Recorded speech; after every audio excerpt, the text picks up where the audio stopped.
સ્વાગત છે મારા કિચનમાં કે આજે આપણે બનાવીશું. ઘણા લોકોની કમેન્ટ હતી કે તમે પકોડીના જે મસાલાની પેસ્ટ જે ગ્રીન કલરની બનાવો છો એની તમે રેસીપી તૈયાર કરીને અમને રેસીપી લિંક કરો. એટલે મેં આજે એની રેસીપી તૈયાર કરી છે. એના માટે અહીંયા આપણે કોથમીર લીધી છે અને અહીંયા ફુદીનો લીધો છે, અહીંયા લીલા મરચાં લીધા છે 2 થી 3. તમે જેવું તીખું ખાતા હોય એ પ્રમાણે તમારે મરચાં લેવાના. અને અહીંયા આપણે લીંબુ લીધું છે અને અહીંયા આપણે મીઠું લીધું છે. આ પેસ્ટને તમે 5 થી 6 દિવસ માટે અઠવાડિયા સુધી પણ તમે સ્ટોર કરી શકો છો અને આ તમે ભેળમાં પણ ખાઈ શકો છો. એ સરસ એવી ટેસ્ટી લાગે છે.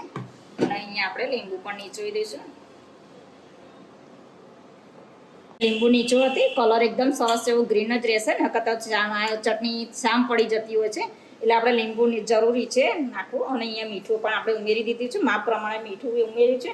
અને જો તમારે વધારે લાંબો ટાઈમ રાખવાની ના હોય તો તમારે પાણી ઓછું ઉમેરવાનું. આપણે વધારે ટાઈમ રાખવાની છે એટલે આપણે પાણી એકદમ ઓછું ઉમેરીશું અને આને પેસ્ટ બનાવી દઈશું, પેસ્ટ તૈયાર કરી દઈશું.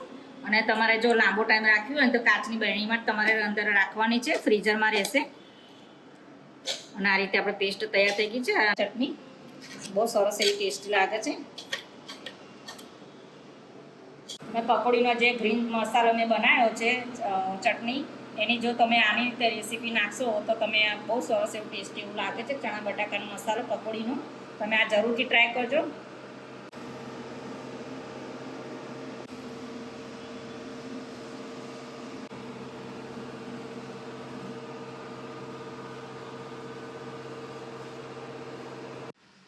જો તમને મારી રેસીપી ગમી હોય તો લાઈક, શેર અને સબસ્ક્રાઇબ જરૂરથી કરજો અને બાજુના બેલ આઇકનને પ્રેસ કરજો જેથી મારી નવી નવી રેસીપી તમને મળતી રહે.